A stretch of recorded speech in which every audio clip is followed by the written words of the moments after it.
ልልበሉ ተገኘ ባህር በሩ። አሜሪካ የኢትዮጵያን የባህር በር ጥያቄ መደገፍ ብቻ ሳይሆን በወታደራዊና በገንዘብም ጭምር እንደምትረዳ ኢትዮጵያ ወደ ቀይ ባህር እንድትመጣ ፍቃዴ ፍላጎቴና ስትራቴጂ ነው ያለችበትን ቃል በቃል በቪዲዮ ይዘነዋል። ምን ይሄ ብቻ እስራኤል ኢትዮጵያ የባህር በር እንድታገኝና ወደ ቀይ ባህር እንድትመጣ በወታደራዊም በሰላማዊም መንገድ ሁሉን አቀፍ ጥረት አደርጋለሁ ስትልም ቃል በቃል ገልጻለች። በዚህ አላበቃም። ፈረንሳይ ቃል በቃል የባህር በር ኢትዮጵያ እንዲኖራት የምችለውን ሁሉ አደርጋለሁ ብላለች። ይህንኑ የአሜሪካና የእስራኤል ኢትዮጵያ የባህር በር እንድታገኝ ያደረጉትን ብስራት ሙሉ ቪዲዮውን ከተከታተልን በኋላ ሌላ ተጨማሪ ብስራት ተጨማሪ ሰበር የምነግራችሁ መረጃ አለኝ። ከቪዲዮ በኋላ በድጋሚ እንገናኛለን።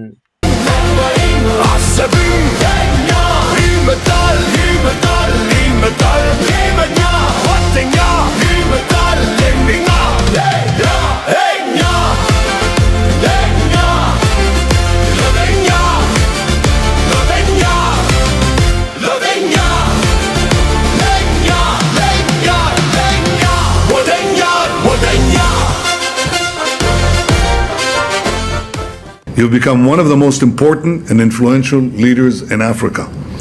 Your courage in promoting the standing of Ethiopia, both internationally and regionally, is exemplary. And I commend you on your achievements. You're making every effort to change the economy inside Ethiopia. I commend you for that because, frankly, Mr. Prime Minister, I did the same here. And it has results. People are looking at Ethiopia in a new way. Our ancient peoples have historic ties, but it's a special bond because it is also strengthened by a human bridge of 150,000 Israelis of Ethiopian descent who bring the culture of Ethiopia, the pride of Ethiopia to Israel, just as they maintain the culture of the Jewish people and the pride of the Jewish people in Ethiopia. I believe Ethiopia should have sea access, and the port of Assab would be a convenient solution for it. It is unfair, unjust, and inhumane for a country with over 120 million people like Ethiopia to remain landlocked. As Israel, we support Ethiopia's SEP's right to sea access, and we stand with Ethiopia. Historically, geographically, and legally, Assab belongs to Ethiopia. Just as Kenya allows Uganda free port use, I urge President Isaias Afwerki to peacefully negotiate and grant Ethiopia to peacefully negotiate and grant Ethiopia unrestricted access to Assab. We're going to discuss how we can cooperate in a variety of fields, but primarily in security, in technology, in agriculture, and in water management. We are ready to offer our experience to share it with you, but we want to do it as partners. We want to have as many Israelis go to Ethiopia and invest in your dream and your vision because we believe it can be realized.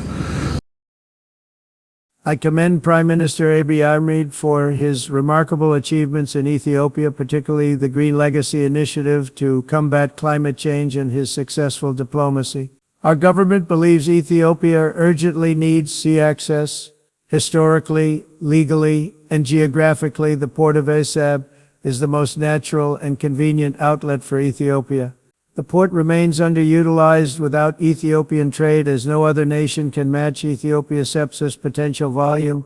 We sincerely urge Eritrea to immediately enter good faith negotiations with Ethiopia on access to Assab. If Eritrea rejects Ethiopia's seaport claim and refuses to come to the table to negotiate, Eritrea will bear responsibility for any resulting war. የኢትዮጵያ የባህር በር ጥያቄ ዓለም አቀፍ ዕውቅናን ከማግኘት አልፎ ወታደራዊና ፋይናንሻል ድጋፍ እየተቸረው ይገኛል። ከትንሿ እስራኤል እንጀምርና የአሜሪካንና የፈረንሳይን ወታደራዊ እንዲሁም ፋይናንሻል ድጋፎች እንመለከታለን። ኢትዮጵያውያን በሙሉ በደስታ የሚሰሙት ዜና ነው። እስራኤል የባህር በሩን ጉዳይ ከኢትዮጵያ ጎን ተሰልፌ እፋለማለሁ አለች። ይህን ያለችውም የእስራኤሉ ጠቅላይ ሚኒስትር ኔታንያሁ በኢትዮጵያ አምባሳደር እንዲሆናቸው በሾሙት በአብርሃም ንጉሴ በኩል ነው። ኢትዮጵያ በሰላማዊ ዲፕሎማሲያዊ መንገድ የባህር በር ለማግኘት የምታደርገውን ጥረት እስራኤል ሙሉ በሙሉ በ4 ነጥብ ትደግፋለች፣ ሁሉን አቀፍም ጥረት ታደርጋለች ይላል።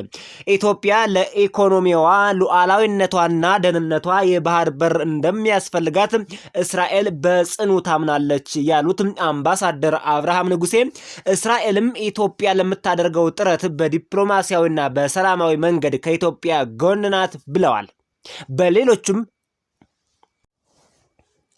አምባሳደሩ እስራኤልና ኢትዮጵያ የአንድ ሳንቲም 2 ገጽታዎች ናቸው ሲሉ በኩራት ተናግረዋል። ይህ ማለት በኢትዮጵያ ብሔራዊ ጥቅም የሚመጣውን ማንኛውንም የተቃጣ ኃይል እስራኤል በዝምታ አትመለከተውም ማለታቸው ነው።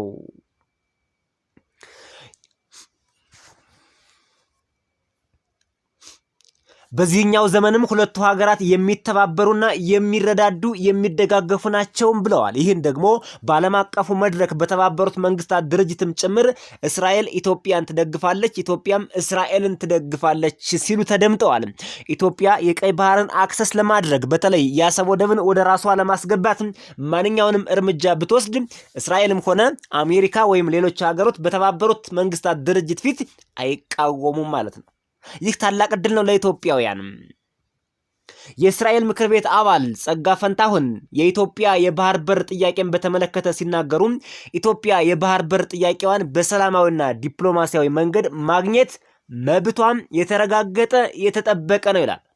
በእስራኤል የኢትዮጵያ አምባሳደር ተስፋዬ ይታይህ በበኩላቸው ደግሞ በእስራኤል በኩል የኢትዮጵያ የባህር በር ማግኘት ጥያቄዋን የመቃወም አዝማሚያ የለንም፣ ፍጹም እንደግፈዋለን ሲሉ ተደምጠዋል።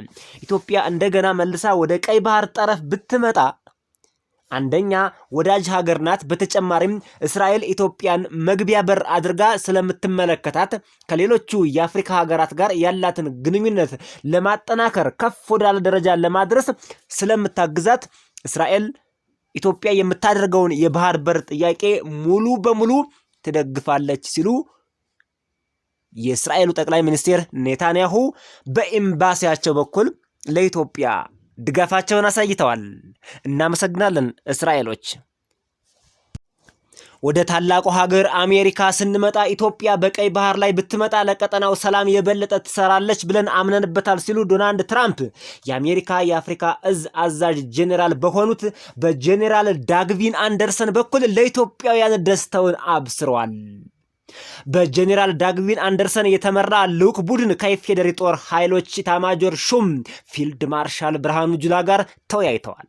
በውይይቱ ላይ በአፍሪካ ቀንድ ሰላምና መረጋጋትን ለመፍጠር የቀጠናው ሀገራት በትብብር መስራት እንዳለባቸው በአጽንኦት ተናግረዋል። ሁለቱ ሀገራት በወታደራዊና በተለያዩ መስኮች ለበርካታ ዓመታት በትብብር ሲሰሩ መቆየታቸውን ያነሱት ፊልድ ማርሻል ብርሃኑ ጁላ ኢትዮጵያ ጸረ ሽብርተኝነትን በመዋጋት ረገድ ከፍተኛ ሚና እየተጫወተች እንደምትገኝ ፊልድ ማርሻላችን ተናግረዋል።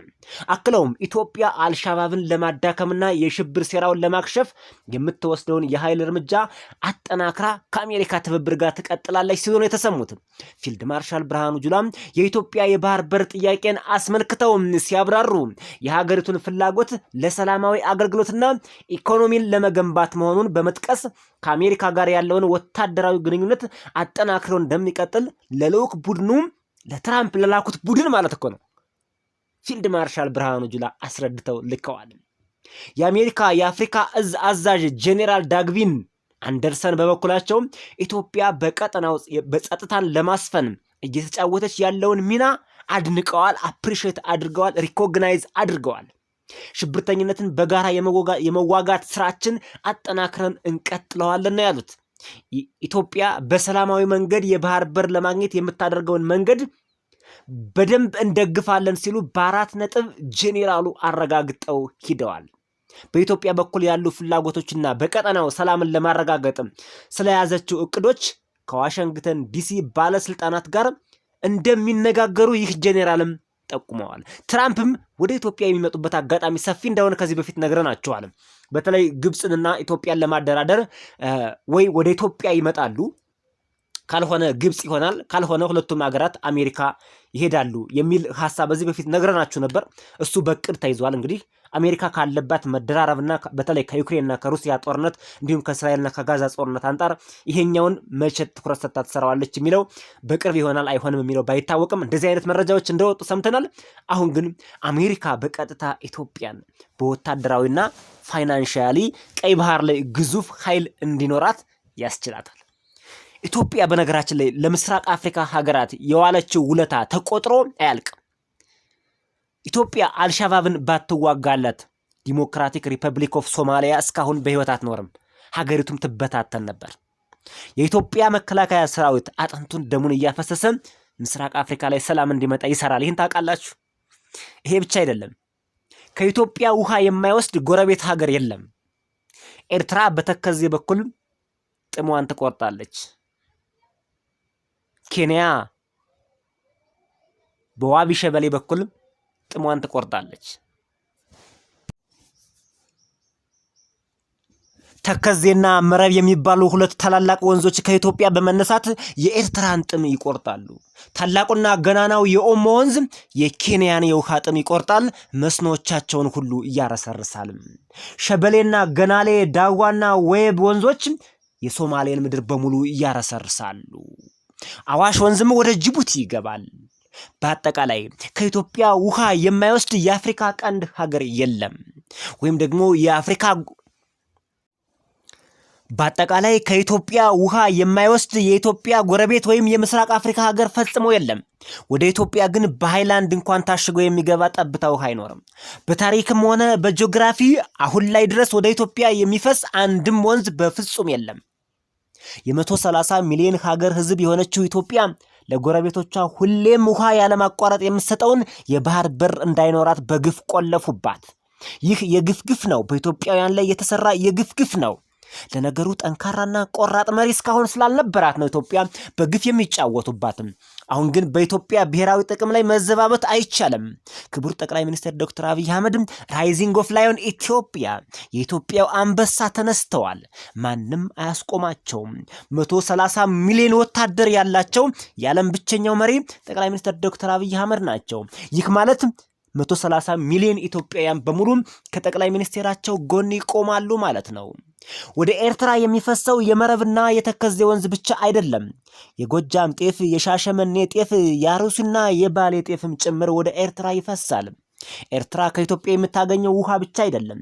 መሬቶቿ ተራራማ ናቸው፣ ውሃዎቿም ጨው ናቸው። ከኢትዮጵያ ውሃ ካልሄደላትና ከኢትዮጵያ የምግብ እህል ካልሄደላት መኖር የማትችል ሀገር ናት። ኤርትራ በኢትዮጵያ ፖለቲካ ጣልቃ ካልገባች የራሷ ቋሚ ፖለቲካ የሌላት ሀገር ናት። ክቡር ጠቅላይ ሚኒስትር ዶክተር አብይ አህመድ ለኤርትራ የዋሉት ውለታ ተቆጥሮ አያልቅም። ኤርትራ በዓለም አቀፉ ማህበረሰብ ተገላ በማዕቀብ ውስጥ የምትማቀቅ ሀገር ነበረች። ጠቅላይ ሚኒስትር ዶክተር አብይ አህመድ ግን ማዕቀቧ እንዲነሳላት በዓለም አቀፉ መድረክ ከአቡዳቢ እስከ አሜሪካ ድረስ ከፍተኛ ጥረት አድርገው ኤርትራ በዓለም አቀፉ መድረክ አንገቷን ቀና አድርጋ እንድትሄድ አስችለዋት ነበር። እውነት የአሰብ ወደብን ኢትዮጵያ ካልተጠቀመችበት የግመል መጠጫ ብቻ ሆኖ ነው የሚቀረው። ታዲያ ኢትዮጵያ ብትጠቀምበት ምን ችግር አለው? አንድ አባባል አለ። አንተ አንድን ነገር ካልተጠቀምክበት ወይም ደግሞ ያን ነገር ሌላ አካል በመጠቀሙ ጉዳት ማያደርስብህ ከሆነ ለጓደኛህ ስጠው ይላል። ኢትዮጵያ የአሰብ ወደብን ብታለማና ብትጠቀምበት ጥቅሙ ለኤርትራውያንም ጭምር ነው። ኤርትራ በኢኮኖሚ አብራ ትነቃቃለች። በአሰብ አቅራቢያ የሚገኙ ኤርትራውያን በንግዱ ይሳተፋሉ። ኤርትራን የሚጎዳ ነገር የለውም። ተቆልፎ የግመል መጠጫና የግመል መሽኒያ ከሚሆን ወደብ ይልቅ ኢትዮጵያ አልምታ ብትጠቀምበት ምን ችግር አለው? ለዛውም ታሪካዊ ይዞታዋ የሆነ ታሪካዊ ግዛቷ የነበረ ህጋዊ እና ሞራላዊ ዓለም አቀፋዊ ማስረጃ ያላትን ሀገር በግፍ ቆልፏል ኢሳያስ አፈወርቂ። በእርግጥ አሰብ ወደብ ተቆልፎ አይቀርም። በግድም በውድም በባሌም በቦሌም አሰብ ወደ ኢትዮጵያ ይመጣል። እኛን የደነቀን፣ እኛን የገረመን፣ እኛን ያበሳጨን የኤርትራ የአሰብ ወደብን መከልከል አይደለም። አሜሪካ እውቅና የሰጠችውን፣ እስራኤል እውቅና የሰጠችውን፣ ጣሊያን እውቅና የሰጠችውን፣ ፈረንሳይ እውቅና የሰጠችውን፣ ደቡብ አፍሪካ በጂ20 ላይ እውቅና የሰጠችውን የኢትዮጵያን የባህር በር ጥያቄ የኢትዮጵያ ተቃዋሚ ነኝ ባዮች በትውልድ ኢትዮጵያውያን ሆዳምና ከርሳሞች ሲቃወሙት ስናይ ምን ያህል ያማል ወገኖች? ይሄ በጣም ያማል። ከሁሉም ይሄ ፔንፉል ነው። በሀገር ልጅ እንደዚህ መከዳት እጅግ በጣም ያማል። የፈለገ የኢትዮጵያን ፖለቲካ ብትቃወም፣ የፈለገ አሁን ያለውን የጠቅላይ ሚኒስትርን የፖለቲካ ሐሳብና የፖለቲካ አካሄድ ብንቃወም እንኳን እንዴት በብሔራዊ ጥቅም ላይ እንዴት በወደብ ጥያቄ ላይ ሀገርን አሳልፈው ይሰጣሉ? ይህ እኮ ከባድ ነው በጣም። ይህ ምንም ይቅርታ የማያሰጥ ታላቅ የሀገር ክደት ነው። ከዚህ በላይ የሀገር ክደትስ ምን አለ?